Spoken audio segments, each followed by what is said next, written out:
The capital நண்பர்களுக்கு வணக்கம். இன்னைக்கு நம்ம ஹெல்த் சம்பந்தமான மிக முக்கியமான ஒரு நேர்காணலை தான் இன்னைக்கு நம்ம பண்ண போறோம். நம்ம கூட இணைஞ்சிருக்கிறாரு ஆந்திர மாநிலத்தில் இருக்கக்கூடிய மத்திய அரசுடைய எய்ம்ஸ் மருத்துவமனையில சிறப்பு இதயவியல் அறுவை சிகிச்சை மருத்துவராக இருக்கக்கூடிய அமிர்த கணேஷ் அவர்கள். இவர் தமிழ்நாட்டில் கோவையில தான் மருத்துவம் படிச்சாரு. அதுக்கப்புறமா எம்டி சர்ஜன் அப்படின்றதையும் அவர் முடிச்சிருக்கிறாரு. அது மட்டும் இல்லாம 3 வருஷம் கார்டியாலஜி சம்பந்தமான சிறப்பு பட்டப்படிப்பு அப்படின்றதையும் முடிச்சிருக்கிறாரு. டாக்டர் வணக்கம். வணக்கம் வணக்கம் வணக்கம் வணக்கம் சார். வணக்கம். உங்களோட பேசுறதுல ரொம்ப சந்தோஷம். நான் டைரக்டாவே டாபிக் உள்ள வந்துடுறேன். சமீபத்துல பாத்தீங்கன்னா ஒரு 15 வயது குழந்தைக்கு திடீர்னு ஹார்ட் அட்டாக் ஏற்பட்டு அவங்க இறந்திருக்கிறாங்க.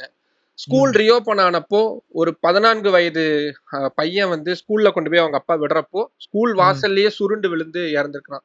இது எல்லாத்துக்கும் காரணம் என்னன்னு பாத்தீங்கன்னா ஹார்ட் அட்டாக் அப்படின்றதுதான் அவங்களுடைய போஸ்ட்மார்ட்டம் ரிப்போர்ட்ஸ்ல சொல்லப்பட்டிருக்கு. ஒரு காலத்துல ஹார்ட் அட்டாக் அப்படின்னா 60 வயசுக்கு மேல இருக்கிறவங்க, ரொம்ப வயசானவங்களுக்கு, இல்ல அவங்க புகைப்பழக்கம் நிறைய இருக்கிறவங்களுக்கு, அந்த மாதிரி நபர்களுக்கு தான் ஹார்ட் அட்டாக் வரும் அப்படின்றதுதான் பொதுவா இருக்கக்கூடிய ஒரு கருத்தா இருந்துச்சு. ஆனா இப்போ ரீசெண்ட் டைம்ஸ்ல இப்படி ரொம்ப யங்ஸ்டர்ஸா இருக்கக்கூடியவங்க, சின்ன சின்ன பசங்களுக்கு எல்லாம் இப்படி ஹார்ட் அட்டாக் வருது. இதுக்கான மெயின் ரீசன் என்ன டாக்டர்? சோ நல்ல கேள்வி. இப்ப நம்ம மாரடைப்பு நோய் அப்படிங்கிறது என்னன்னா, இதயத்துக்கு போற இரத்த குழாயில அடைப்பு ஏற்பட்டு அந்த இதயம் வலுவிழந்து இதயம் பம்ப் பண்ண முடியாத போறதுனாலதான் இதை மாரடைப்புன்னு நம்ம சொல்றோம். இப்போ நம்ம இந்தியாவை பொறுத்த வரைக்கும் நீங்க சொன்ன மாதிரி எல்லா மாரடைப்புங்கிறது 60 வயசுக்கு மேல வருதுதான். ஆனா இப்ப நம்ம இந்தியாவுல பாத்தீங்கன்னா மாரடைப்பு நோய்ங்கிறது கொஞ்சம் ஏர்லியரா வருது. இது சிறுவர்களுக்கு வருது இல்ல. ஆனா இப்போ 30ல இருந்து 45 வயசு வரைக்கும் அது வருது. இப்போ அதுதான் நம்ம யங் ஏஜ், யங் மைகார்டியல் இன்ஃபாக்ஷன் அப்படின்னு சொல்லுவோம். நீங்க சொல்ற 14 வயசு 15 வயசு அந்த மாதிரி ஏற்படுற ஹார்ட் அட்டாக் எல்லாம் ஒரு விதமான ஜெனட்டிக்கல் காரணங்கள் இருக்கும். அது வரைக்கும் தெரிஞ்சிருக்காது. அவங்களுக்கு அது ஏதாவது ஜெனட்டிக்கல் காரணங்கள் இருந்திருக்கும். பிறவியிலேயே அப்பாவிடம் இருந்து இல்ல அம்மாவிடம் இருந்து ஜெனட்டிக்கா அவங்களோட ரத்தத்தோட உயரும் அந்த உறையும் தன்மை ஜாஸ்தியா இருக்கிறது. அப்புறம் ஃபெமிலியல் ஹைப்பர் கொலஸ்ட்ரமியான்னு சொல்லுவோம். ரொம்ப கொலஸ்ட்ரால் ஜாஸ்தியா இருக்கு, 1000க்கு மேல இருக்கிறது. இதெல்லாம் காரணங்கள். இந்த மாதிரியான ஒரு காரணங்கள் சில பேருக்கு வெளியில தெரியும், சில பேருக்கு தெரியாது. ஆனா அதை விட முக்கியமான நமக்கு இந்தியால வர பாத்தீங்கன்னா 30 வயசுல இருந்து 45 வயசு வரைக்கும் ரொம்ப அந்த ப்ரொடக்டிவிட்டி, அந்த யங் ஏஜ் எம்ஐ தான் ரொம்ப அதிகமா காணப்படுகிறது. இதுக்கு ஜெனட்டிக்கா ஒரு ரீசன் இருந்தா கூட முக்கியமான வாழ்க்கை முறை மாற்றங்கள் தான் அதுக்கு மிக முக்கியமான காரணமா இருக்குங்கிறது தான் கருத்து. இல்ல, வாழ்க்கை முறை மாற்றம்ன்றதுதான் நிறைய பேர் இப்ப சொல்ல ஆரம்பிச்சிருக்கிறாங்க. ஹெல்த்தியா சாப்பிடுறது இல்ல, ஹெல்த்தியான எக்ஸசைஸ் பண்றது கிடையாது, சரியா தூங்குறது இல்ல அப்படின்னு. ஆனா நம்ம நியூஸ்ல, நான் ஜேர்னலிஸ்டா இருக்கிறேன்றதுனால தொடர்ச்சியா நியூஸ்ல இது சம்பந்தமான நியூஸ்கள் எல்லாம் நான் கையாண்டுகிட்டே இருக்கிறேன். ஒரு ஜிம்முக்கு போகக்கூடிய ஒரு 21 வயசு 25 வயசு பையனாகட்டும், எந்த கெட்ட பழக்கமும் இல்லாத ரொம்ப ஆரோக்கியமா இருக்கக்கூடிய பசங்களாகட்டும், பெண்களாகட்டும், ஒரு கல்யாணத்துல ரொம்ப சந்தோஷமா டான்ஸ் ஆடிக்கிட்டு இருக்கிறாங்க ஒரு காலேஜ் போற பொண்ணு. திடீர்னு பார்த்தா அப்படியே சுருண்டு விழுந்துடுறாங்க.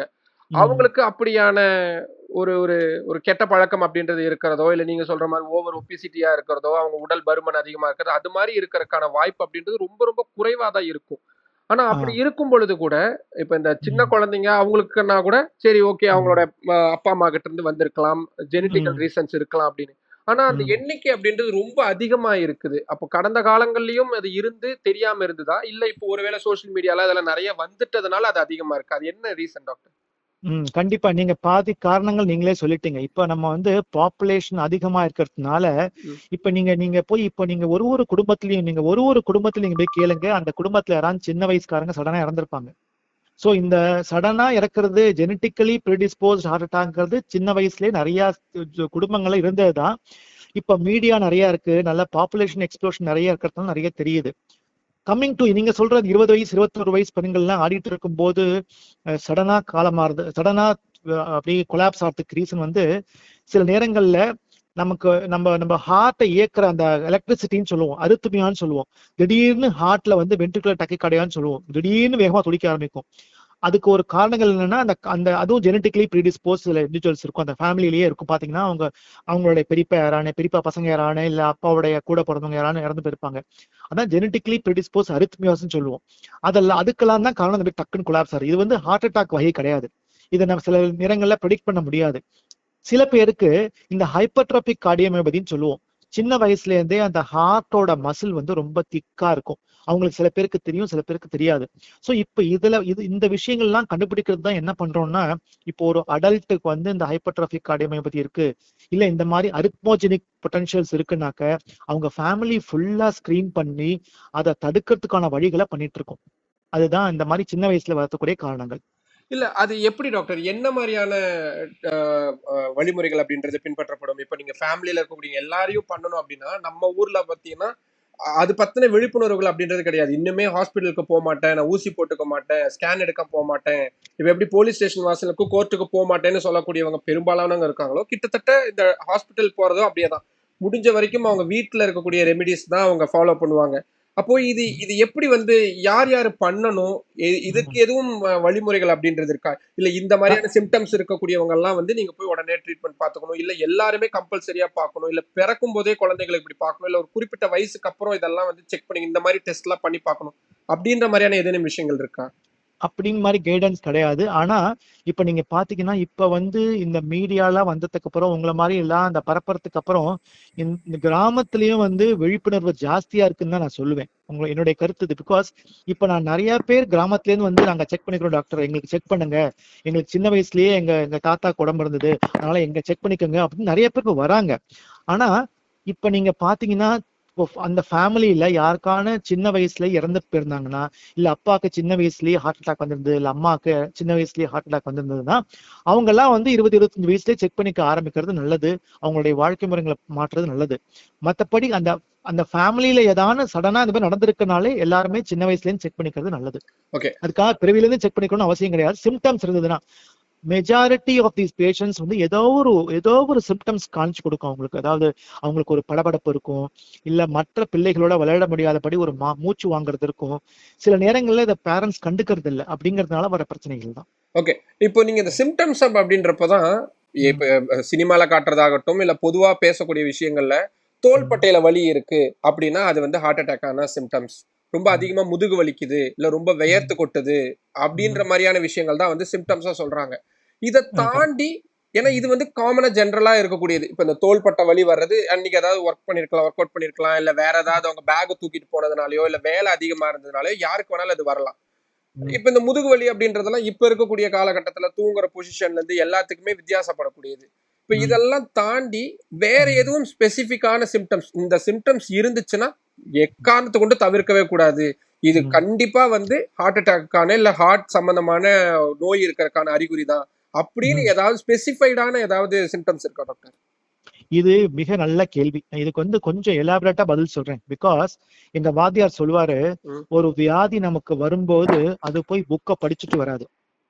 சோ சில பேருக்கு சொல்லுவோம் நெஞ்சு வலிக்கும், இல்ல பின்னாடி வலிக்கும், இல்ல வேர்வை அதிகமா வந்தா, இல்ல வந்து ஒரு மாதிரி மூச்சு வாங்குச்சுன்னா அப்படின்னு சொல்லுவோம். ஆனா நிறைய பேருக்கு அந்த அறிகுறிகள் தெரியாதுன்னு நம்ம அதை படிக்கிறது இல்லை. சோ என்ன பொறுத்த வரைக்கும் நம்ம ஏதோ ஒரு வேலை செஞ்சோம், முதுகு வலி வருது அப்படின்னாக்க எப்போதும் போல நார்மலா இருக்கும். சில நேரங்கள்ல அவங்க என்னுடைய பேஷண்ட் சொல்லுவாங்க, நீங்க சொல்ற மாதிரியே சொல்லுவாங்க. அதாவது டாக்டர் நான் கொஞ்சம் இந்த வேலை பளு அதிகமா இருந்ததால சாதாரண வலி நினைச்சிட்டு இருந்தேன், ஆனா இன்னைக்கு கொஞ்சம் ஜாஸ்தியா இருந்தது.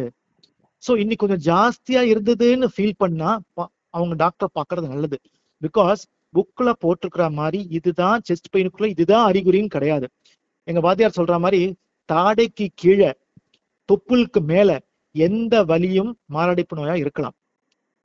மூச்சு வாங்குறது, ஜஸ்ட் பேக் பெயின், இந்த ரெண்டு நம்ம இந்த பிளேடு ஷோல்டர் பிளேடுன்னு சொல்லுவோம் இல்லையா, அந்த ஸ்கேப்புலா, அதுக்கு இடையில வலி வர்றது, அப்ப அது வந்தா கூட அது மாரடைப்பா இருக்கலாம். சில பேர் கேஸ்ட்ரைட்டிஸ் சொல்லுவாங்க, மெத்த படித்தவர்கள் சில பேர் இது ஒண்ணு கேஸ்ட்ரைட்டிஸ் தான், நீங்க போய் ஜெலிசில் வாங்கி போட்டுக்கோங்கம்பாங்க. அந்த அந்த நம்ம வயிற்றுக்குள்ள வலி வரும், எரிச்சலா வலி வரும்.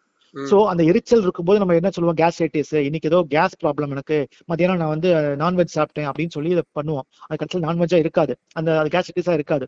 So anything which is abnormal, இது ஏதோ எனக்கு அப்நார்மலா தெரியுது, இந்த வலி டெய்லி எனக்கு வர பேக் பெயின் மாதிரி தெரியலையே, இல்ல ஏதோ ஒரு நெஞ்சு வலி அப்படின்னா உடனே டாக்டர் பாக்குறது நல்லது. ஏன்னு கேட்டீங்கன்னா, நம்ம இதுதான் இது இருந்தாதான் மாரடைப்பு அப்படின்னு சொல்றதுக்கு இல்ல. இது மாதிரி நிறைய பேஷண்ட்ஸ் பார்த்துருக்குங்க. நம்ம சொல்லுவாங்க, இந்த மாதிரி வலி வந்தது டாக்டர், இது நான் கேஸ்ட்ரைட்டிஸ் நினைச்சிட்டு மெடிக்கல்ல போய் ஒரு ஜெலுசில் வாங்கி குடிச்சேம்பாங்க. அவங்களுக்கு தெரியாது, ஏன்னா டிசீசஸ் வந்து புக்கை படிக்காது. என்னுடைய தாழ்மையான கருத்து என்னன்னா, எனிதிங் தே ஃபீல் அப்நார்மல், அதாவது நார்மலா இருக்கிறத விட என்னவோ எனக்கு மூச்சு வாங்குற மாதிரி இருக்கு, எனக்கு மூச்சு சரியா வரல, இல்ல வயித்து வலி எரியுது, நேத்துக்கு எரியாத மாதிரி இல்ல இன்னைக்கு யோகம் இருக்குது, இல்ல என்னால நடக்க முடியல, நடக்கும்போது ஏதோ பண்ணுது எனக்கு, இன்னைக்கு ரொம்ப டயர்டா இருக்கு, இல்ல படபடப்பா இருக்கு. இது எல்லாமே வந்து மாரடைப்பு நோய் இருக்கிறதுக்கான ஒரு அறிகுறிகள். ஆனா உடனே பயமுறுத்த மாட்டேன் மாரடைப்பு தான் சொல்லிட்டு. நம்ம ஒண்ணு போய் செக் பண்ணிக்கிறது தப்பு இல்லையே. ஆனா அது வந்து சப்போஸ் மாரடைப்பா இல்லைன்னா கூட பரவாயில்ல, நீங்க பக்கத்துல ஒரு டாக்டர்கிட்ட போய் இசிஜி எடுத்து இதுவா இருக்கலாமோ அப்படிங்கறத செக் பண்ணிக்கிறது தப்பு இல்ல.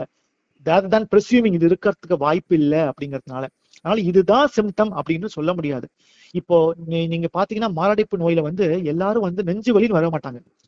ஜஸ்ட் டிஸ்கம்ஃபர்ட், ஏதோ அழுத்துது டாக்டர், ஒரு விரல வச்சு காட்ட மாட்டாங்க, ஏதோ அழுத்துது, என்னவோ பண்ணுது எனக்கு, இந்த வலி வரும்போது முதுகும் வலிக்குது, நடக்கும்போது வலிக்குது, உட்கார்ந்தா சரியா போயிடுது, என்னவோ பண்ணுது, நீ ஒரு 4 நாளா ரொம்ப டயர்டா இருக்கு நடக்கும்போது, ஒரு வாரத்துக்கு முன்னாடி செஞ்ச வேலைகள் எல்லாம் செய்ய முடியல. இதெல்லாமே வந்து ஹார்ட்ல இருக்கிற ப்ராப்ளத்துக்கான அறிகுறிகள்னு சொல்றேன் நான். இல்ல இதுல நீங்க நீங்க சொல்லக்கூடியது ரொம்ப முக்கியமானது. ம். ஒரு சின்ன ஒரு மாற்றம் தெரிஞ்சாலும் உடனடியா டெஸ்ட்டுக்கு போணும் அப்படின்னு. ஆனா ஆமா. நம்ம இத கொஞ்சம் பொருளாதார ரீதியிலயும் கொஞ்சம் ஒப்பிட்டு பார்க்க வேண்டியதா இருக்கு. இப்போ நம்ம ம். நார்மலா எனக்கு ஒரு ஒரு ஒரு 2 மாதத்துக்கு முன்னாடி எனக்கும் இதே மாரி ஒரு சந்தேகம் இருந்தப்போ நான் ஹாஸ்பிட்டல் ம். போயிருந்தேன். அப்ப ம். எனக்கு இசிஜி, ஈகோ இது 2யும் எடுத்து பார்க்கறக்கு எனக்கு கிட்டத்தட்ட ரூ. 5000 ஆயிருந்தது. டாக்டர் ம். கன்சல்டேஷன் ஃபீஸ் மாரி குடுக்கறக்கு. ஏன்னா ம். நான் டெல்லி மாரியான ஒரு பெருநகரங்கள்ல இருக்கிறேன் அப்படின்றப்போ, ம். ம். குறைஞ்சபட்சம் ரூ. 5000 அப்படின்றது ஆகும். ஆனா இந்த ம். ரூ. 5000 அப்படின்றது வந்து ம். எல்லாராலயும் அஃபோர்ட் பண்ணக்கூடிய விஷயமா இருக்காது. சோ அப்ப அவங்க வந்து அது அந்த தயக்கம் வந்து ஒரு நியாயமான விஷயம் தானே? இல்ல நான் இதை மறுக்கிறேன். பிகாஸ் நீங்க தமிழ்நாடு, ஆந்திரா மாதிரி சவுத் இந்தியால பாத்தீங்கன்னாக்க எல்லா இடத்தையும் பிரைமரி ஹெல்த் சென்டர் இருக்கு. இப்ப கவர்மெண்ட் இஸ் வெரி பர்டிகுலர். அந்த பிரைமரி ஹெல்த் சென்டர்ல 24 ஹவர்ஸ் யாரான ஒரு ஹெல்த் இஷ்யூ அங்க இருக்காங்க. சோ எங்க எப்ப போனாலும் இசிஜி எடுத்துடலாம் நீங்க. ஓ! சோ இப்ப என்ன பண்றாங்கன்னாக்க ரிமோட்ல இருக்கிற ஒரு பிரைமரி ஹெல்த் சென்டர்ல கூட நைட்ல செஸ்ட் பெயின் ஒருத்தர் போனாருனாக்க, சப்போஸ் டாக்டரே இல்லைன்னா கூட அங்க ஒரு இசிஜி எடுத்து டாக்டருக்கு அனுப்பிச்சு வச்சிருவாங்க, இதுவா பாருங்க ம். அப்படின்னு சொல்லிட்டு. இது வந்து ஜீரோ காஸ்ட். ம். அப்புறம் இப்ப எல்லா எல்லா இதுக்குமே வந்து ஸ்கிரீனிங் பண்றோம், ஸ்கிரீனிங் கேம்ப் நடத்துறோம். எல்லாரும் வந்து இப்போ ரொம்ப வந்து விழிப்புணர்வு ஜாஸ்தியா இருக்கு, எல்லாரும் வந்து எக்கோ பண்ணிக்கிறாங்க. சரி, ம். நான் சொல்றது என்னன்னா, ஒரு இசிஜி எக்கோ நார்மலா இருக்கிறதுனால ஹார்ட் நார்மல்னு அர்த்தம் இல்ல. இது ம். நம்ம மக்கள் ரொம்ப தப்பா புரிஞ்சிட்டு இருக்காங்க. நான் வந்து நிறைய உதாரணங்கள் காட்ட முடியும். இன்னைக்கு வந்து இசிஜி எக்கோ நார்மலான்னு சொல்லிட்டு போவாங்க, அடுத்த வாரம் ஹார்ட் அட்டாக் வரதுக்கு வாய்ப்பு இருக்கு. சோ நம்ம வந்து அவங்கள்ட்ட பேசும்போதுதான் தெரியும் அவங்களுடைய அறிகுறிகள் அதுக்கு இருக்கா அப்படின்னு சொல்லிட்டு. ம். First thing ECG.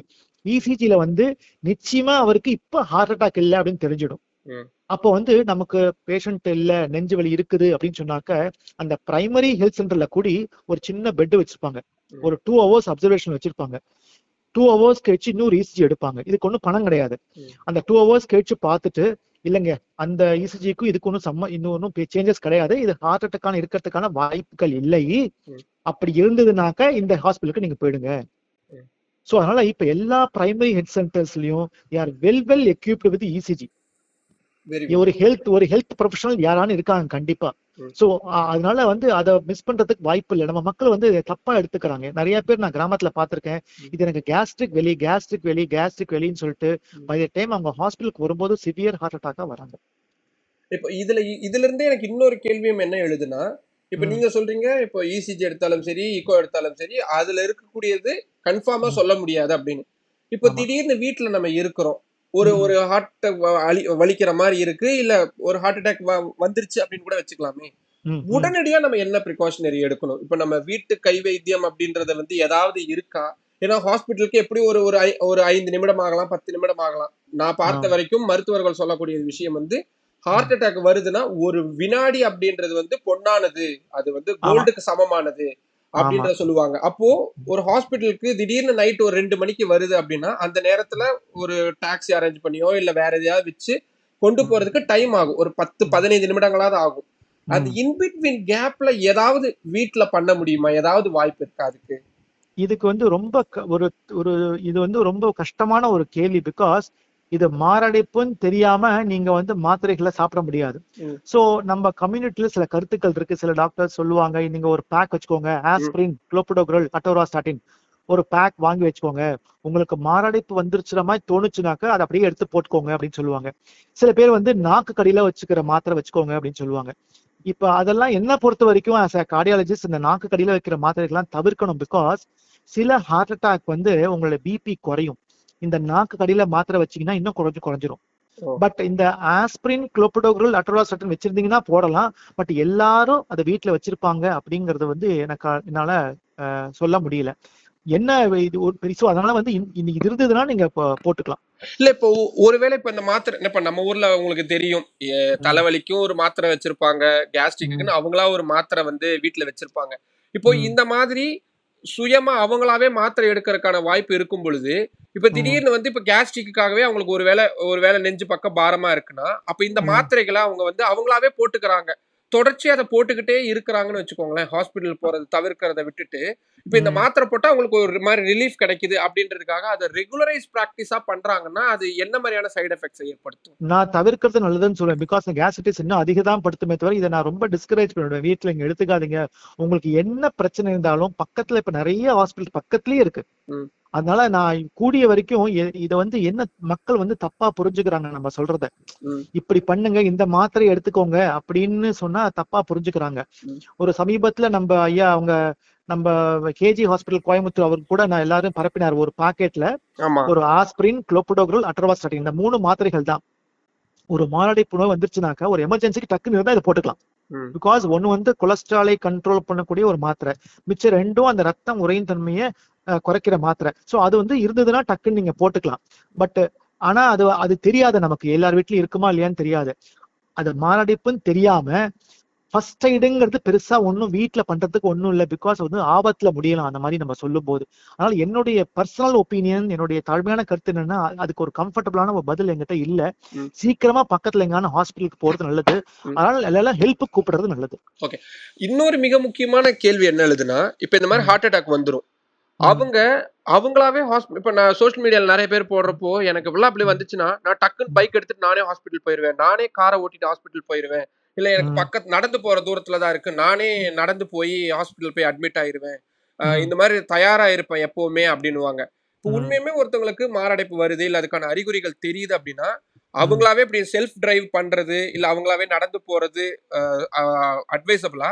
இல்ல அவங்க வந்து இன்னொரு சைடு சொல்லுவாங்க, இல்ல நீங்க வெறுமனே படுத்தே இருக்கணும், நல்லா மூச்சு வாங்கணும், மூச்சு இழுத்து இழுத்து விடணும், ரொம்ப காமா இருக்கணும்னு சொல்லுவாங்க. இதுல எது டாக்டர் உண்மையாலுமே பண்ண வேண்டியது? நீங்க அவங்க தனியா வந்து போறது வந்து 100க்கு 200% தவறு. ஏன் தவறு? என்ன ஆயிடும்? ஏன்னா அந்த வண்டியில ஏறி உட்கார போதே அவங்க சடன் ஹார்ட் அட்டாக் வந்துடலாம். நான் சொல்ற மாதிரி இந்த ஹார்ட் அட்டாக் இருந்து நெஞ்சு வலியா வரணும்னு அவசியம் இல்ல. நான் சொல்ற மாதிரி அரித்மியாவும் வரலாம். திடீர்னு ஹார்ட் வந்து 300 தடவை துடிக்கும், அப்படியே கொலாப்ஸ் ஆகும். அவ்வளவுதான். அதுக்கப்புறம் ஒண்ணுமே பண்ண முடியாது. நீங்க ஹாஸ்பிட்டல் ரீச் ஆக முடியாது. பக்கத்துல இருக்கிறவங்க டாக்டரே இருந்தா கூட என்ன பண்ணாலும் ஒண்ணுமே பண்ண முடியாது. அதனால எப்ப என்னுடைய அட்வைஸ் நான் எல்லா பேஷண்ட்டும் சொல்லுவேன், என்ன அவங்களுக்கு எப்பெல்லாம் வந்து நெஞ்சு வலி வரா மாதிரி இருக்கோ, ப்ளீஸ் கால் ஃபார் ஹெல்ப். தனியா எங்கேயுமே போகாதுங்க.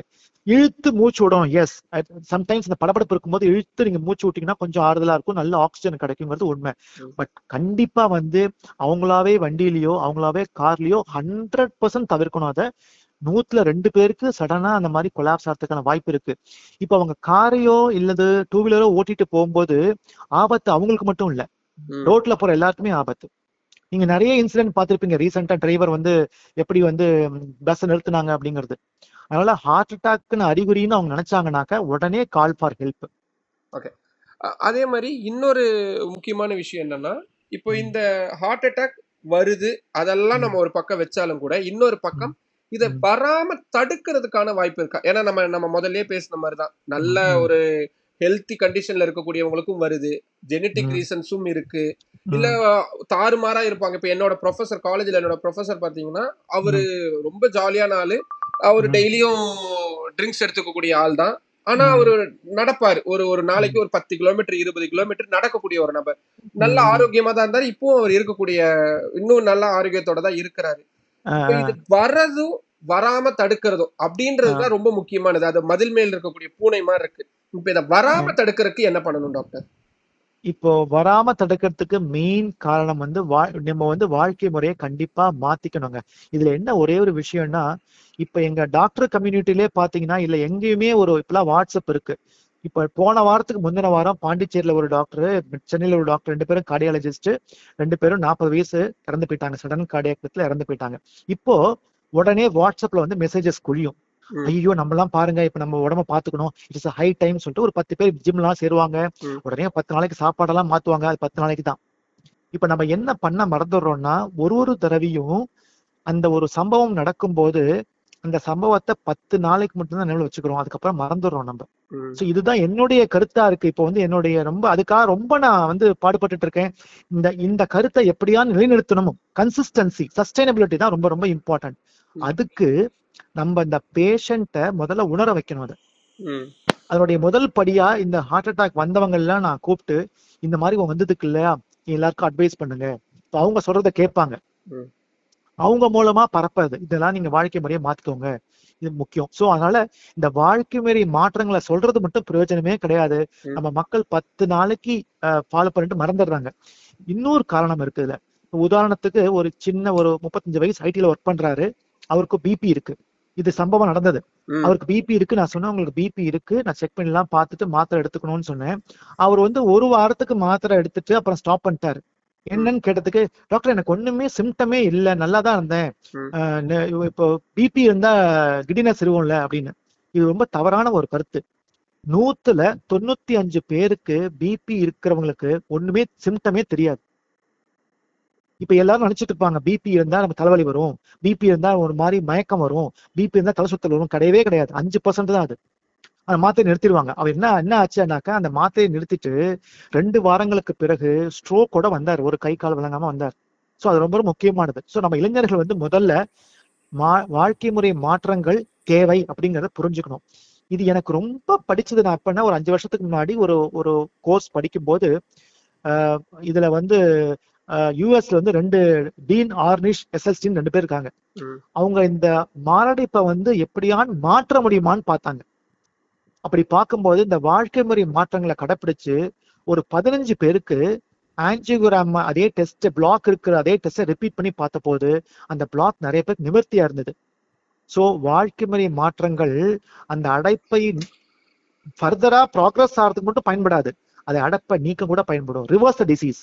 ஓகே. இப்போ வாழ்க்கை முறை மாற்றம் அப்படின்னு சொல்லும் பொழுது, என்ன மாரியான மாற்றம்? வெறும் உணவு பழக்கவழக்க மாற்றமா? உணவு பழக்கவழக்க மாற்றம்னா, அதுல என்ன ஸ்பெசிஃபைடா என்ன மாத்தணும்? ஏன்னா, இப்ப ரைட். நெறைய பேர் வந்து நாங்க கேழ்வரகு மாதிரியான அரிசிய விட்டுட்டு கேழ்வரகு மாதிரியான இந்த சாமை மாதிரியான உணவுப் பொருட்களுக்கு மாறுறோம். சுகர் நாங்க எடுத்துக்கிறதே இல்ல. கீட்டோ டயட் எடுத்துக்கிறோம். மட்டன் நெறைய எடுத்துக்கல. மீட் நாங்க ரொம்ப குறைச்சுட்டோம்.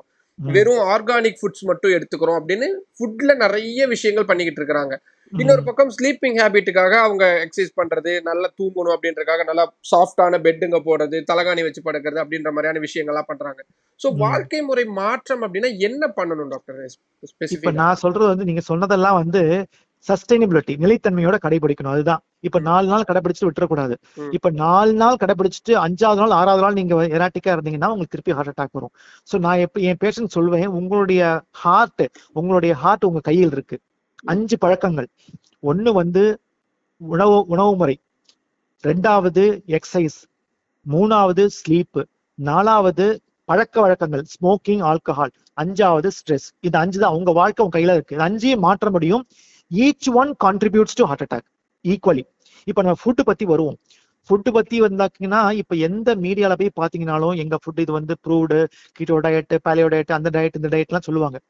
பட் இந்த ஸ்டடீஸ்ல வந்து நிரூபிக்கப்பட்ட ஒரு டயட், அதாவது American Heart Association, European Heart Association எல்லாம் எல்லாரும் ரெக்கமெண்ட் பண்ற ஒரு டயட் என்னன்னா plant predominant diet, whole food plant predominant diet. அப்படின்னா நம்ம வந்து ப்ராசஸ்டு ஃபுட்ஸை குறைச்சிக்கணும், அனிமல் ப்ரோட்டீன்ஸை எவ்வளவு குறைச்சிக்கணும், டெய்ரி ப்ராடக்ட்ஸ் எவ்வளவு குறைச்சிக்கணும், நிறைய ஃப்ரூட்ஸ், வெஜிடபிள்ஸ், நட்ஸ் எடுத்துக்கணும். ஸோ இப்படி வந்து இதை வந்து ஜெனரலா சொல்லிட்டாங்க. இப்ப நம்ம உணவு முறைகள் வரும்போது 3ஆ பிரிக்கலாம்: குவாலிட்டி, குவான்டிட்டி அண்ட் டைமிங். நீங்க எந்த குவாலிட்டி எடுக்கிறீங்கன்னு ரொம்ப முக்கியம். இப்போ ஆயில் வந்து கூடிய வரைக்கும் இப்போ வந்து எல்லாரும் கேட்பாங்க, சார் சமையலுக்கு தாளிக்கிறதுக்கு எந்த ஆயில் யூஸ் பண்ணலாம் அப்படின்னு. நான் தாளிக்கவே வேண்டாங்கிறேன். இப்ப எங்க வீட்டுல வந்து பாத்தீங்கன்னா இதுவரையும் தாளிக்கவே மாட்டாங்க. தாளிக்க வேண்டிய அவசியமே கிடையாது. இப்ப ஆயில் அப்படிங்கிற ஒரு பதார்த்தம் வந்து லேட் 18th செஞ்சுரியில வந்ததுதான். அதுக்கு முன்னாடி எண்ணெய் எல்லாம் கிடையாது, சாப்பிடறதுல யாருமே கிடையாது. சோ எண்ணெயும் இல்லாம நம்ம அழகா ரொம்ப டேஸ்டியா உணவும் பண்ணலாம். சோ அந்த மாதிரி பொருட்களை குறைச்சிக்கிறது ரொம்ப ரொம்ப ரொம்ப நல்லது. இப்போ என்னதான் நம்ம வந்து 5 ஸ்டார் ஹோட்டல்ல போய் பூரி சாப்பிட்டாலும் அந்த எண்ணெய் கொதிக்க ஆரம்பிச்சிச்சுன்னா முதல் பூரி வேணா கொஞ்சம் ஹெல்த்தியா இருக்கலாம், 2வது பூரி 3வது பூரியில அந்த அந்த அந்த ஆயில் அந்த ஸ்மோக்கிங் பாயிண்ட் வந்துருச்சுனாலே அதுக்கு வந்து நிறைய ஆல்டிஹைட் எல்லாம் ஃபார்ம் ஆகி உடம்பு ஃபுல்லா டிராவல் ஆகும். ஸோ அதனால அந்த quality of food is very important. 2வது குவான்டிட்டி. நம்ம ஒரு நாளைக்கு என்ன வேலை செய்யறோம் அதுக்கு தகுந்தாற் போல உணர்வு எடுத்துக்கிறது. எக்ஸஸா சாப்பிடக்கூடாது. இப்போ எக்ஸஸா சாப்பிடக்கூடாதுன்னா சொல்லுவாங்க நான் ஒரு வேளை தான் சாப்பிட்றேன். அந்த ஒரு வேளை பாத்தீங்கன்னா நிறைய கேலரி டென்ஸ் ஃபுட்டா சாப்பிடுவாங்க, நிறைய ஃபேட் சாப்பிடுவாங்க. அந்த மாதிரி சாப்பிட்டாலும் வெயிட் போடும். 3வது த டைமிங். இப்போ நான் இன்னைக்கு பாத்தீங்கன்னா உங்கள்கிட்ட பேசிட்டு இருக்கேன், 6:15 என்னோட டின்னர் முடிச்சுட்டேன். ஸோ அந்த அந்த கூடிய வரைக்கும் 7 மணிக்கு முன்னாடி உங்க டின்னரை முடிக்கிறது ரொம்ப நல்லது, சூரிய அஸ்தமனம் ஆன உடனே. ஏன்னா அப்பதான் நம்ம இன்சுலின் எல்லாம் வந்து தூங்க ஆரம்பிக்கும். அதனால உணவு முறை மாற்றங்கள்ல 3 விஷயம்: quality, quantity and timing of food. இப்போ நம்மளால என்ன பண்ண முடியுமோ அதை பண்ண முடியும். பிகாஸ் எல்லாரையும் வந்து இப்போ நம்ம எல்லாருக்கும் வந்து சாயங்காலம் டைம் கிடைக்கும்னு சொல்ல முடியாது. இப்போ உங்களோட ஜேர்னலிசம் எடுத்துக்கோங்க, ஏன்னா somebody who is working in night duty, எல்லாருக்கும் வந்து இந்த ஒரு லக்ஸரி கிடைக்கும்னு சொல்ல முடியாது. கிடைக்கிற நேரத்துல நம்ம பண்ணுவோம் அப்படிங்கறத என்னுடைய கருத்து. இப்போ உதாரணமா 3 வேளை ஃபுட்டுல ஒரு வேளை மில்லட்ஸா மாத்திக்கலாம். ஏன்னா ஏதோ ஒரு மில்லட்ஸ், சிறுதானியம், எந்த ஒரு வாரத்துக்கு ஒரு சிறுதானியம் வச்சுக்கலாம். நிச்சயமா சிறுதானியம் வந்து ரொம்ப நல்லது. அந்த சிறுதானியம் சாப்பிடும்போது சிறுதானியம் கூட எல்லா காய்கறிகளும் போட்டுக்கலாம், ரொம்ப நல்லது. அதே மத்தியானம் சாப்பிடும்போது நான் எப்போதும் சொல்வேன், உங்களுடைய பிளேட்டை 4ஆ பிரிச்சுக்கணும். 4ஆ பிரிச்சுக்கிட்டு ஒரே ஒரு பகுதியில மட்டும் சாதம், இன்னும் 2 பகுதியில 2 பொரியல், 4வதுல அந்த தான் அந்த மாதிரி தான் போடுறது, இந்த இது ஸ்ப்ரவுட்ஸ், பருப்பு வகைகள் மாதிரி. இந்த மாதிரி நம்ம கடைபிடிச்சோம்னா நிச்சயமா நம்மள வந்து பண்ணலாம். ஆனா என்ன விஷயம்னா இதை உள்வாங்கறதான் முக்கியம். 2 நாளைக்கு ஃபாலோ பண்ணிட்டு அதுக்கப்புறம் ஃபாலோ பண்ணல ரொம்ப கஷ்டம். நான் சொல்றேன் வந்து 155 பேர் வந்து டாக்டர் நான் போன வருஷம் ஃபுல்லா பயங்கரமா எல்லாம் குறைச்சு 20 கிலோ குறைச்சேன், இப்ப இவனுக்கு ரொம்ப ஸ்ட்ரெஸ் ஜாஸ்தியா இருக்கு அதனால 21 கிலோ ஏறிட்டேம்பாங்க. இது ரொம்ப தவறான ஒரு கருத்து. பிகாஸ் நம்மளுடைய உடம்பு வந்து நம்ம என்ன தேவையோ என்ன டேஸ்டா இருக்குமோ அதுதான் கேட்க விரும்பும். we are stimulated. இப்ப நம்ம வேலை பளு ஜாஸ்தியா இருக்கும்போது, இப்ப உதாரணமா பாருங்களேன், டிவி பார்த்துக்கிட்டே வந்து பக்கத்துல ஏதோ வச்சிருப்பாங்க, தின்னுட்டே இருப்பாங்க. நான் இன்ஃபேக்ட் எங்க டிபார்ட்மெண்ட்ல சொல்லுவேன், மாரடைப்புக்கு மெயின் காரணம் நம்ம மீட்டிங்ஸ் தானே. மீட்டிங் ஆரம்பிக்கும் போது சமோசா தான் கொடுத்துருவாங்க, அதுல ஃபுல்லா எல்லாமே இருக்கும். ஸோ நம்ம ஃபர்ஸ்ட் விஷயம் நான் சொல்ல விரும்புவது இளைஞருக்கு என்னன்னா, அந்த ஒரு மைண்ட்ஃபுல்னஸ். நம்ம என்ன சாப்பிட்றோம் இன்னைக்கு, நம்ம என்ன சாப்பிட்றோம். அதனால நான் அந்த பசங்கள்ட்ட சொல்லுவேன், டெய்லி எழுது, you Journal your self. Daily உட்காந்து இன்னைக்கு என்ன நம்ம சாப்பிட்டோம், இதை நம்ம தவிர்த்துக்கலாம்னு எழுதுங்க. கொஞ்சம் கொஞ்சமா நம்ம மனசுல முதல்ல உள்வாங்க ஆரம்பிச்சோம்னா நிச்சயமா அது வில் பி ஹெல்த்தி. இப்போ வந்து நிறைய நம்மளுடைய யங்ஸ்டர்ஸ் வந்து நிச்சயமா நம்ம அட்வைஸ் பண்ணா கேட்டுப்பாங்க. ஆனா நம்ம அது ரோல் மாடலா இருக்கணும். அதனால நான் கண்டிப்பா வந்து நான் எல்லாரோட யங்ஸ்டர்ஸ் என்ன சொல்வேன்னாக்க, இதை மனசுல வாங்குங்க. முதல்ல just think it over for 1 week. நீங்களே திங்க் பண்ணுங்க, உங்களை யாரும் ஃபோர்ஸ் பண்ண முடியாது. என்ன ஃபோர்ஸ் பண்ணி இப்போ ஒருத்தருக்கு வந்து ஆல்கஹால் ஸ்டாப் பண்ணோம்னாக்க நீங்கள் ரூம்ல எத்தனை நாளைக்கு தான் பூட்டி வைக்க முடியும்? You cannot. அவங்க போய் தான். ஸோ அவங்களுடைய மனசை மாத்தணும். ஸோ ஃபர்ஸ்ட் விஷயம் அபவுட் ஃபுட். 2வது வந்து பிசிக்கல் ஆக்டிவிட்டி. இன்னைக்கு நான் கொஞ்சம் எக்ஸசைஸ் ஆனு பண்ணாம இன்னைக்கு நான் சாப்பிடவே மாட்டேன், ஏதோ ஒரு எக்ஸசைஸ். உடனே சொல்லுவாங்க எனக்கு டைமே இல்லை. சரி ஆபீஸ்க்கு போங்க, ஒரு 10 நிமிஷம் நடங்களேன் இந்த ஆபீஸ்க்குள்ள, ஒரு 10 புஷ்அப்ஸ் பண்ணலாமே, 10 பைசப்ஸ் பண்ணலாமே.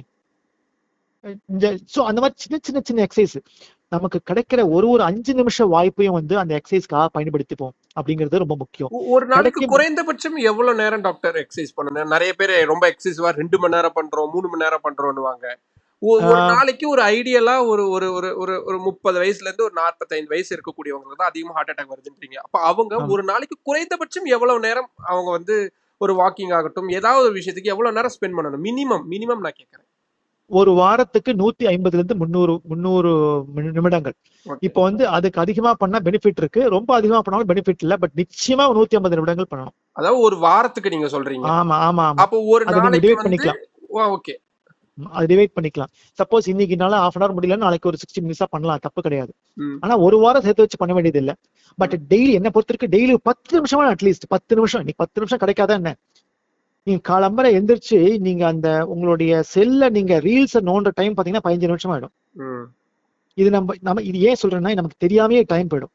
இது உங்களுக்குள்ள எனக்கும் ஆயிட்டு இருக்கு. நான் டெய்லி இன்னைக்கு எத்தனை நிமிஷம் நம்ம செல்ல பார்த்தோம், ஓகே நம்ம இத தவிர்த்திருக்கலாம், அதை நோட் பண்ணி வச்சுக்கிறேன், நான் இம்ப்ரூவ் ஆகிட்டு இருக்கேன். ஸோ அதனால என்னுடைய ஸ்டூடெண்ட்ஸ்க்கு சொல்வேன், நான் internal discipline is very important. Internal discipline. சுய ஒழுக்கம், உள் ஒழுக்கம். இப்ப வெளியில வந்து இன்னைக்கு நீங்க கிளாஸ் வந்தா அட்டண்டன்ஸ் அப்படின்னு சொன்னாக்கா அது வெளி ஒழுக்கம். நம்ம மனசுக்குள்ளேயே உள் ஒழுக்கம். ஆமா ஆமா, ஹாஃப் அன் அவர் ஆயிடுச்சு, நம்ம செல்லு பார்த்து வி ஹேவ் டு ஸ்டாப் அப்படின்னு உள் ஒழுக்கம் வந்ததுன்னா, நான் சேலஞ்ச் பண்றேன், 3 மாசம் நமக்கு யூத்துக்குலாம் இருக்கிற ஒரு திறமைக்கு 3 மாசத்துல ஃபிட் ஆயிடுவாங்க. ஓகே. அந்த அடுத்து உள் ஒழுக்கம் இஸ் இம்பார்ட்டன்ட். நீங்க மூணாவதா சொன்ன விஷயம் வந்து ஹேபிட்ஸ், ஸ்மோக்கிங், ஹாபிட்ஸ். ட்ரிங்கிங் அந்த ஆமா மாதிரியான ஆமா விஷயங்கள். ஆமா, அது வந்து ரொம்ப கான்சியஸா தவிர்க்கணும். ஆல்கஹால் வந்து நிச்சயமா ஹார்ட்டுக்கு ஹெல்த்தியே கிடையவே கிடையாது. 2023ல வந்து WHO கிளியரா ஸ்டேட்மெண்ட் விட்டுருக்காங்க. எங்கன்னா எங்கிட்ட எல்லாரும் கேட்பாங்க, டாக்டர் ஒரு சின்ன ஒரு பெக் அடிக்கலாமான்னு. கிடையவே கிடையாது. சின்ன பெக் அடிச்சாலும் கேன்சர் வரதுக்கான வாய்ப்பு இருக்கு. அதனால நிச்சயமா even 1 ml of alcohol per day is harmful. நிச்சயமா ஸ்மோக்கிங் இருந்தா அவங்களே முன் வந்து தவிர்க்க முயற்சி பண்ணணும். நாங்க நிறைய பேருக்கு ஹெல்ப் பண்றோம். டி அடிக்ஷன் கிளினிக் நிறைய பேர் வச்சிருக்கோம். அந்த டி அடிக்ஷன் கிளினிக் அதை வந்து சேர்ந்தாங்கன்னா முதல்ல முயற்சி பண்ணணும். அவங்க எனக்கு வந்து ஸ்மோக்கிங் விடணும்னு நினைக்கிறேன், ஆல்கஹால் விடணும்னு நினைக்கிறேன், நான் லைஃப்ல நல்லபடியா இருக்கணும்னு நினைக்கிறேன், அவங்க முன் வந்து பண்ணாங்க, நிச்சயமா we are ready to help. இது 3வது. 4வது தூக்கம். தூக்கம் வந்து ரொம்ப முக்கியங்க. அதனால தூக்கத்துக்கு பேரே என்ன பேருனாக்க ரீஸ்டோரேட்டிவ் ஸ்லீப் அப்படிங்கிறது. இப்போ நம்ம இன்னைக்கு நடக்கிற சம்பவங்கள்லாம் வந்து இட் கெட்ஸ் ப்ராசஸ்ட். அன்னைக்கு பிரெயின்ல வந்து நல்லா ப்ராசஸ் ஆகும் நமக்கு, எது நன்மை எது தீமை, மறுநாளைக்கு நம்ம எப்படி பிஹேவ் பண்ணணும். உதாரணமா வந்து இன்னைக்கு போய் கையை ஒரு இடத்துல வச்சு சுட்டுக்கிட்டோம்னா மறுநாளைக்கு அதை கேர்ஃபுல்லா போறோம் நம்ம, அது பிரெயின்ல ப்ராசஸ் ஆகும் நைட்டு. ஓகே இதுதான் வந்து சூடு அப்படிங்கிறது. அந்த மாதிரி நம்ம அந்த நடக்கிற சம்பவங்கள் எல்லாமே நைட்டு ப்ராசஸ் ஆகிறதுனால minimum 6 to 7 hours sleep is very important. It is not about hours. 6 to 7 hours சொல்றது தவிர அந்த டீப் ஸ்லீப் அது ரொம்ப ரொம்ப ரொம்ப இம்பார்ட்டன்ட். இப்போ நிறைய பேருக்கு இந்த வேலை பளு இருக்கிறதுனால தவிர்க்க முடியறது இல்லை. டாக்டர் நான் வேலையை முடிச்சுட்டு 10 மணிக்கு தான் வரேன். அது ஓகே, உங்களால எவ்வளவு முடியுமோ பண்ணுங்கன்னு தான் நான் சொல்றேன். அதாவது சில பேர் என்ன நினைக்கிறாங்கன்னாக்க சில விஷயங்களை தவிர்க்க முடியுது. உதாரணமா என்னுடைய வீட்லயே என்னுடைய தம்பி இருக்காரு, அவர் ஐடில ஃபீல்ட்ல இருக்காரு. நான் சொல்லுவேன் அவர்கிட்ட வந்து, உன்னுடைய ஃபீல்டை என்னால மைக்ரோ மேனேஜ் பண்ண முடியாது, ஆனா கூடிய வரைக்கும் எந்த காலை அவாய்ட் பண்ணலாம், எந்த காலை போஸ்ட்போன் பண்ணலாம் அப்படிங்கிறத நீங்க தான் பார்க்கணும்னு சொல்லுவேன். அந்த மாதிரி முயற்சி பண்ணி இப்ப 2 மணி நேரம் முன்னாடி தூங்க முடியுது அவரால். அவர் ஒரு சீனியர் மேனேஜரா இருக்காரு. நீங்க சொல்றது கரெக்ட் அப்படின்னு சொல்லி இந்த காலை நான் வந்து அவாய்ட் பண்ணிருக்கலாம், இப்பெல்லாம் நான் அவாய்ட் பண்றேன், இதை வந்து நான் நாளைக்கு வச்சுக்கலாம்னு பாக்குறேன் அப்படின்னு 2 மணி நேரம் முன்னாடி தூங்க ஆரம்பிச்சிருக்காரு. இப்போ அவங்களுடைய ஹெல்த் இம்ப்ரூவ் ஆயிட்டு இருக்கு. அதனால நம்மளுடைய ஹெல்த் நம்ம கீழே தான். ஏன்னா தூங்க முடியாது, நைட்டு தான் அங்க கால் வரும் அப்படிலாம் சொல்லிட்டு இருக்க முடியாது. நம்ம தான் உணர்ந்து அதை மாத்திக்கணும். ஆனா டாக்டர் இந்த ஸ்லீப்பிங்ல வந்து எனக்கு இன்னொரு என்னன்னா, தொடர்ந்து 7 மணி நேரம் 6 மணி நேரம் 8 மணி நேரம் தூங்குறதுன்றது ஒரு பேட்டர்ன் இருக்கு. ஒரு சிலர் என்ன சொல்லுவாங்கன்னா, எனக்கு நிறைய இப்ப நான் என்ன மாதிரி ஜேர்னலிஸ்ட்களுக்கு ஒர்க் பாத்தீங்கன்னா நாங்க நிறைய அவுட்டோர் வெளியே போவோம். அப்போ எங்களுக்கு கிடைக்கிற டைம்ல தான் நாங்க தூங்குவோம். இப்ப நீங்க ஆர்மி பர்சனல்ஸ் எல்லாம் எடுத்துட்டீங்கன்னா அவங்க எப்ப ஆனா அவங்க கிடைக்கக்கூடிய 1 மணி நேரம் தூங்குவாங்க. அப்புறம் ஒரு 2-3 மணி நேரம் அவங்களுக்கு ஒர்க் இருக்கும். அப்புறம் இடையில ஒரு சின்ன கேப் கிடைக்கிறப்போ ஒரு 1.5 மணி நேரம் 2 மணி நேரம் ஒரு நேப் எடுப்பாங்க. ஒரு நாளைக்கு அப்படி விட்டு ஒரு நேப் எடுக்கிறது நல்லதா இல்ல கண்டினியூஸா தூங்குறது நல்லதுங்களா? கண்டினியூஸா தூங்குறது தான் நல்லது. பட் வேலைகள் இப்ப நாங்களே வந்து சில நாள் நைட் டியூட்டி இருப்போம், வாரத்துல நிறைய கேசஸ் வரும், நைட் கேஸ் வரதான் வருது, தகுந்த மாதிரி மாத்திக்க வேண்டியதுதான். கூடிய வரைக்கும் உங்களால கண்டினியூஸா ஒரு 6 மணி நேரம் கிடைச்சதுன்னா அது நல்லது. Knobs also they are helpful. ஆனா அந்த வேலைக்கு தகுந்த மாதிரி இதை நம்ம ஒண்ணும் பண்ண முடியாது. கூடிய வரைக்கும் இப்ப இன்னைக்கு உங்களுக்கு ஒரு பேட்டி இருக்குன்னாக்க இன்னைக்கு நாளை காலைல வச்சுக்கலாமா அப்படின்னு ஒரு வாய்ப்பு இருந்ததுன்னா நாளை காலை வச்சுக்கோ, நல்லா தூங்குவேன் இன்னைக்கு. அது ரொம்ப முக்கியம். ஏன்னா எல்லா ஹார்ட் அட்டாக்கும் நைட்ல தான் வருது. பிகாஸ் இந்த கார்டிசால் அப்படிங்கிற ஒரு ஹார்மோன் தான் நமக்கு தேவையின்மையும் கூட. இன்னைக்கு நம்ம ஒரு எஃபிஷியன்ட்டா நீங்க வேலை செய்யறீங்கன்னா அதுக்கு காரணமே கார்டிசால். அதே கார்டிசால் தான் அந்த மாரடைப்பு நோய்க்கும் காரணமா இருக்கு, ரொம்ப ஜாஸ்தியா இருந்ததுன்னா. சோ நைட் 11 மணி 12 மணிக்கு வரை வேலை செஞ்சுட்டே இருந்தீங்கன்னா அந்த கார்டிசால் லெவல் ஜாஸ்தியா இருக்கும். இப்ப சப்போஸ் இன்னைக்கு நைட் நீங்க வேலை செஞ்சீங்கன்னாக்க மறுநாளைக்கு கண்டிப்பா காம்பன்சேட் பண்ணியே ஆகணும். அந்த ஸ்லீப் டெப்ட்னு சொல்லுவோம் நம்ம, கடன். அந்த ஸ்லீப் கடன் அதிகமாயிட்டே வரும். ஒரு நாளைக்கு தெரியாது, 2 நாளைக்கு தெரியாது. அந்த மாதிரி நீங்க சேர்த்து வச்சுக்கிட்டே வந்தீங்கன்னா ஒரு 3 மாசத்துல அடிச்சிருவாங்களா, ஒரு 6 மாசத்துல அடிக்கும். ஸ்லீப் டெப்ட்னு சொல்லுவோம். அந்த சேர்த்து வச்சு நம்ம சேமிக்க முடியாது. அதனால கிடைக்கிற நேரத்துல என்னைக்கெல்லாம் உங்களால முடியுதோ அன்னைக்கெல்லாம் நல்லா தூங்கிக்கிறது நல்லது. நீங்க கடைசியா சொன்னது ஸ்ட்ரெஸ் அப்படின்றது. ஆமா, அது ரொம்ப முக்கியம். இன்னைக்கு வந்து யார பார்த்தாலும் அவங்க பயன்படுத்தக்கூடிய வார்த்தை ஸ்ட்ரெஸ். நான் ஸ்ட்ரெஸ்ஸா இருக்கு, நான் நிறைய சாப்பிடுறேன், ஸ்ட்ரெஸ்ஸா இருக்கு அதனால நான் வெளியே போயிட்டேன், ஸ்ட்ரெஸ்ஸா இருக்கு அதனால நான் சோகமா இருந்தேன், ஸ்ட்ரெஸ்ஸா இருந்துச்சு அதனால நான் சிகரெட் பிடிச்சேன் அப்படின்னு. இந்த ஸ்ட்ரெஸ் அப்படின்றதுக்கும் ஹார்ட் அப்படின்றதுக்கும் எவ்வளவு ரிலேட்டபிள் டாக்டர்? நான் சொல்றேன், இது ரொம்ப முக்கியமான ஒரு கேள்வி. இப்ப வந்து ஸ்ட்ரெஸ் இல்லாதவங்களே கிடையாது. இப்ப நீங்க சொல்லாம எனக்கும் ஸ்ட்ரெஸ் இருக்கு. இப்போ ஒரு பேஷண்ட் சிக்கறன்னு நிறைய ஸ்ட்ரெஸ் இருக்கு. இப்ப நமக்கு ஸ்ட்ரெஸ்ஸுங்கிற ஒரு கான்செப்ட் தேவையான்னு கேட்டீங்கன்னா எஸ், நமக்கு தேவை. நான் ஒரு உதாரணம் சொல்றேன். இப்ப நம்ம 12th படிக்கும்போது போய் எக்ஸாம் எழுதுறோம். அந்த ஹால்ல உட்காந்து 3 hours அந்த கொஸ்டின் பேப்பர் எழுதுறோம். அதே கொஸ்டின் பேப்பரை நீங்க வெளியில வந்து வீட்டுல வந்து 3 hours எழுத முயற்சி பண்ணுங்களேன். முடியாது உங்களால. பிகாஸ் நம்ம உடம்பு வந்து அந்த அந்த ஹார்மோன், ஸ்ட்ரெஸ் ஹார்மோன்ஸ் ப்ரொடியூஸ் பண்ணி நம்மளுடைய வேலைகளை எஃபிஷியண்டா ஆக்குது. அப்பதான் செய்ய முடியும் நம்மளால. ஸோ ஸ்ட்ரெஸ்ங்கிறது நமக்கு தேவை. ஆனா நம்ம ஸ்ட்ரெஸ்ஸை ஓவரா ஆக்கி டிஸ்ட்ரெஸ் ஆக்கிக்கிறோம். இப்போ இந்த ஸ்ட்ரெஸ்ல நான் பார்த்த வரைக்கும் யூத்ல 2 வகையா இருக்கு. ஒண்ணு வந்து பெர்சீவ்டு ஸ்ட்ரெஸ். உதாரணமா, உங்களுக்கு நீங்க ஜேர்னலிஸ்டா இருக்கீங்க, ஐயோ எனக்கு ரொம்ப ஸ்ட்ரெஸ்ஃபுல்லா இருக்குன்னு நீங்க சொல்ல முடியாது. அது உங்க வாழ்க்கை. அது அதே மாதிரி இப்போ அவங்க வீடு ஒரு இடத்துல இருக்கு, ஆபீஸ் ஒரு இடத்துல இருக்கு, 5 கிலோமீட்டர்ஸ். டாக்டர், இந்த டெய்லி இந்த ஆபீஸ்க்கு போகும்போது இந்த 5 கிலோமீட்டர்ஸ் ஒரே டிராபிக், எனக்கு ஸ்ட்ரெஸ் டாக்டர். அது ஸ்ட்ரெஸ்ஸா இருக்க முடியாது. ஏன்னா அந்த டே டு டே நீங்க ஃபேஸ் பண்ணி தான் ஆகணும். அதெல்லாம் நீங்க ஸ்ட்ரெஸ்ஸா எடுத்துக்க முடியாது. இப்ப நான் என்ன சொல்லுவேன்னா, அந்த மாதிரி நேரங்கள்ல ஒரு 20 நிமிஷம் வீட்ல இருந்து முன்னாடி கிளம்புங்க. கார்ல வந்து நல்ல பாடல்கள். இப்ப நான் வந்து கொஞ்சம் மியூசிஷியன், நான் மியூசிக்லாம் கத்துட்டு இருக்கேன். உதாரணமா காலையில பாடக்கூடிய ஒரு ராகங்க இருக்கு, ஹிந்தோலம்னு ஒரு ராகம் இருக்கு. அதை கேட்டுட்டு போனா அந்த கார்டிசால்ங்கிற ஒரு ஹார்மோன் லெவல் குறையும். அதனால உங்களோட கேஸ்ட்ரைட்டிஸ் குறையும். முதல்ல நம்பணும். ஓகே, இன்னைக்கு நான் வந்து காமா போகுதுன்னு முடிவு பண்ணியிருக்கேன். டிராபிக் எப்படி இருந்தாலும் பரவாயில்ல, அது என்னால ஒன்றும் பண்ண முடியாது. ஆகையினால என்னுடைய மைண்டை நான் கிளீனா வச்சுக்கிறேன்னு முதல்ல நம்மள்ட்ட ஒரு பாடம் கத்துக்கிட்டு கார்ல ஏறி அப்படியே ஸ்லோவா எல்லாம் என்ஜாய் பண்ணிட்டு ஓடிட்டே போகணும் அந்த பாடல்களை கேட்டுட்டு. ஸோ நமக்கு என்ன பிடிக்குங்கிறது தகுந்தாமல் நம்ம வாழ்க்கை முறை மாற்றங்களை பண்ணமே தவிர எல்லாத்தையும் ஸ்ட்ரெஸ்ஸா எடுத்துக்கிட்டா ஒரு வேலையே கிடையாது. நம்பர் 1. நம்பர் 2, அந்த ஸ்ட்ரெஸ்ஸை நம்ம மாடிஃபை பண்றதுக்கு என்ன பண்றது? நம்ம ஸ்ட்ரெஸ்ஸை மேனேஜே பண்ண வேண்டாம். அந்த ஸ்ட்ரெஸ்ல நம்மள எப்படி மாடிஃபை பண்ணிக்கிறோம் அப்படிங்கறத முக்கியம். இப்ப நான் என்ன பண்ணேன், உதாரணமா இன்னைக்கு எனக்கு 8 கேஸ் இருக்கு என்னுடைய ஆபரேஷன் தியேட்டர்லன்னா, இன்னைக்கு நான் சீக்கிரமா போயிட்டு ஃபர்ஸ்ட் கேஸ் இது, செகண்ட் கேஸ் இது அப்படின்னு அழகா பிளான் பண்ணி சொல்லுவேன். இதுதான் எனக்கு அப்படின்னு சொல்லி பிளான் பண்ணி சொல்லிடுவேன். ஸோ கூடிய வரைக்கும் இந்த மாதிரி பிளான் பண்ணும்போது இது வந்து அறிவியல் பூர்வமாவே இதுக்கு ஒரு எக்ஸ்பிளேஷன் இருக்கு. அமிக்டலா ஹைஜாக்னு சொல்லுவோம். நம்ம ஒரு அழகா ஒரு பிளான் பண்ணும்போதே நம்மளோட ஸ்ட்ரெஸ் பாதியா குறைஞ்சிடுது. சோ நம்ம ப்ரொஃபஷனல் ஸ்டெப்பை ஒண்ணுமே பண்ண முடியாது. இந்த நான் ப்ரொஃபஷனல் ஸ்ட்ரெஸ் வந்து இப்படி நம்ம தவிர்த்துக்கலாம். நம்மளுடைய வேறு சில வழிகளை தவிர்த்துக்கலாம் நம்ம. ஓகே டாக்டர், ரொம்ப டீடைலா பேசினா. எனக்கு கடைசி ஒரு கொஸ்டின் மட்டும் இருக்கு. என்னன்னா, எல்லாருமே சொல்லுவாங்க, இவ்ளோ கஷ்டப்படணுமா, பிடிச்சது சாப்பிடாம இருந்து வாழ்ந்து என்ன பண்ண போறோம், நினைச்ச நேரத்துக்கு ஒரு படத்துக்கு போய் பார்க்காம தூக்கத்தை சாக்ரிஃபைஸ் பண்ணாம என்ன வாழ போறோம், பிடிச்ச ட்ரிங்க்ஸ் சாப்பிடாம பிடிச்ச ஸ்மோக் பண்ணாம என்ன சாதிச்சிட போறோம், எப்ப வேணாலும் சாவு வந்துரும், நாளைக்கே ஒரு ஆக்சிடென்ட் ஆச்சுன்னா செத்து போயிட போறோம்.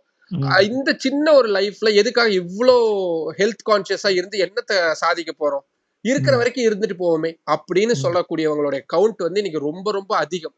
ஒருவேளை அப்படி இருந்து ஹார்ட் அட்டாக் வந்து அவங்க பொழைக்கிறாங்க அப்படின்னாலோ, இல்ல ஒரு சர்ஜரி பண்ணி அவங்களை கியூர் பண்றாங்க அப்படின்னாலோ, அது எவ்வளவு தூரம் பெயின்ஃபுல்லா இருக்கும். நான் இதை எதுக்கு கேக்குறேன்னா, ஒருவேளை இவ்வளவு லெத்தாஜிக்கா இருக்கிறாங்க, பட் அப்கோர்ஸ் அவங்களுக்கு வந்துடும், யாருக்கு வேணாலும் வரணும்ன்றீங்க, வந்துருது. இந்த லெத்தாஜிக்னால அவங்களுக்கு அது வந்து அவங்க அதுக்கப்புறம் கியூர் ஆயிடுறாங்க, ரெடி பண்ணிடுறாங்க. பட் ஆனா உள்ள ஒரு ஸ்டண்ட் வச்சிடறாங்க, இல்ல ஒரு ஓப்பன் ஹார்ட் சர்ஜரி பண்றாங்க. இது மாதிரி பண்றது எவ்வளவு பெயின்ஃபுல்லா இருக்கும், பண்ணி முடிச்சதுக்கு அப்புறம் அவங்களோட லைஃப் ஸ்டைல் எவ்வளவு பெயின்ஃபுல்லா மாறிடும். இது 2 கருத்தா பாக்குறேன். ஒரு சில பேர் கேட்பாங்க, டாக்டர் அவன் என் ஃப்ரெண்டு வந்து நீங்க சொல்ற மாதிரி அவன் குடிச்சிட்டு இருக்கான், எல்லாம் பண்றான், அவனுக்கு ஒண்ணுமே வரல அப்படின்னு. அவங்க வந்து அவங்களுடைய ஜெனட்டிக் அந்த மாதிரி, அதை நம்ம கம்பேர் பண்ண முடியாது. 102 பேர் தான் அந்த மாதிரி. பட் 198 பேரு இப்ப சாவு வந்தாக்க செத்துட்டா பரவாயில்ல. ஆனா நான் எல்லாம் சொல்லுவேன், நீங்க ஹாஸ்பிட்டலுக்கு வாங்க, நான் காட்டுறேன். யங் ஸ்டேஜ்ல 35 வயசு 40 வயசுல ஸ்ட்ரோக் வந்து ஸ்மோக்கிங்னால ஒரு கை கால் விளங்காம படுத்த படுக்கையாகி புண்ணு வந்து அழுகி, ஐயோ எப்படா சாவான் அப்படிங்கிற நிலைமைக்கு போய் செத்து போகணுமான்னு கேட்பேன். அதுக்கப்புறம் என்கிட்ட கேள்வியே கேட்க மாட்டாங்க. சோ நம்ம வாழற வரைக்கும் நல்லபடியா ஹெல்த்தியா வாழணுங்கிறதுக்காக இதெல்லாம். நம்ம ஹார்ட் அட்டாக் வந்ததுக்கு அப்புறம் என்னதான் ஸ்டென்ட் போட்டாலும் என்னதான் பைபாஸ் பண்ணாலும், ரிமெம்பர், நம்ம வியாதியை கியூர் பண்ணல, நம்ம பிளாக்க தான் ரிமூவ் பண்ணிருக்கோம். வியாதி இருக்கு அப்படியே. அப்புறம் அந்த வியாதியை எப்படி நம்ம சரி பண்றதுங்கிறதுக்கு அப்புறம் தான் வாக்கிங் போக ஆரம்பிக்கிறோம். அதனால இப்பவே அதை வந்து ரியலைஸ் பண்ணாதான் அந்த 35 வயசுல வர ஹார்ட் அட்டாக்கா தவிர்க்கலாம். இப்ப டக்குன்னு செத்து போயிட்டா 10 நாள், நீங்க சொல்றது உண்மைதான், 10 நாள் அழப்புறாங்க, 20 நாள் அழப்புறாங்க. பட் அந்த ஃபேமிலிக்கு லாஸ் தானே அது. அந்த இப்ப நம்ம ஒரு குழந்தை இருந்தது, ஒரு 10 வயசுல ஒரு குழந்தை இருக்கு, 5 வயசுல குழந்தை இருக்குன்னா அவங்களுக்கு லாஸ் தானே. இப்ப நம்ம கல்யாணம் பண்ணிட்டு குழந்தை பெற்றோம்னா எல்லாருக்கும் நம்ம ரெஸ்பான்சிபிள் ஆயிடுறோம்ல. இப்ப எப்படி ஒரு டிரைவர் வந்து அவன் ஹார்ட்டை பாத்துக்கணும், because he is responsible for all the passengers. அதே மாதிரி அந்த பொறுப்பு முதல்ல வரணும். இல்லைன்னா அவங்கலாம் கல்யாணமே பண்ணிக்கூடாது, அவங்கலாம் வந்து அவங்களுக்கு ஒரு ரெஸ்பான்சிபிள் ஜாபே எடுத்துக்கூடாது. அவங்க ஃபர்ஸ்ட் வந்து இது நம்ம ரெஸ்பான்சிபிள் தான், நம்ம பாத்துக்கணும் அப்படிங்கிற ஒரு முடிவுக்கு அவங்க வரணும். செத்து போயிட்டா பரவாயில்ல அப்படிங்கிறது வேற விஷயம். செத்து போயிட்டா தப்பு இல்லையே, அது செத்து போக மாட்டேங்கிறாங்க, அவஸ்தைப்படுறாங்க ரொம்ப. ஹார்ட் அட்டாக் வந்து அவங்க மூச்சு வாங்குறது நான் நிறைய பாத்துக்கேங்க. நான் அழுதுருக்கேன், நான் என்னுடைய ஓபியில அழுதுருக்கேன் உட்காந்து. அந்த பையன் எனக்கு என்னுடைய பையன் வயசு தான் அவனுக்கு இப்ப 3-4 இயர்ஸ் முன்னாடி 6th படிக்கிற பையன் கையை பிடிச்சிட்டு, அங்கிள் எங்க அப்பாக்கு எப்படியான எங்க அப்பா எப்பயாவது எங்க அப்பா எனக்கு வேணும் ப்ளீஸ் ப்ளீஸ் கெஞ்சிரான். ஐ broke down, அழுதுட்டு நான். என்னால ஒண்ணுமே பண்ண முடியல. அவர் ஹார்ட் அட்டாக், மேஜர் அட்டாக், என்னால ஒண்ணுமே பண்ண முடியல. 38 வயசு அவருக்கு. ஒழுங்கா படுத்து வேலை வேலை இருந்துட்டாரு, பார்க்கல.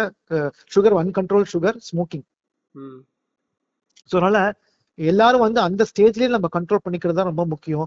ஒன்ஸ் ஹார்ட் அட்டாக் வந்துருச்சுன்னா அவங்க லைஃப் கம்ப்ளீட்டா மாறிடுது, அவங்க குவாலிட்டி ஆஃப் லைஃபே மாறிடுது.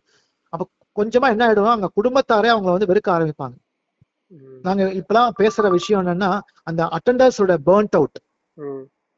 ஒரு ஹார்ட் அட்டாக் வந்ததுன்னா அவர்களுக்காக சமைக்கிறது, அவங்களுக்காக எல்லாம் பண்றது, அந்த குழந்தைகள் சாக்ரிஃபைஸ் பண்றது, அந்த மனைவி சாக்ரிஃபைஸ் பண்றது, அதெல்லாம் ரொம்ப கஷ்டப்படுறாங்க. அப்ப என்ன ஆயிடும், இன் டியூ கோர்ஸ் நம்ம ஏன்டா வாழறோங்கிற மாதிரி ஆயிடும்.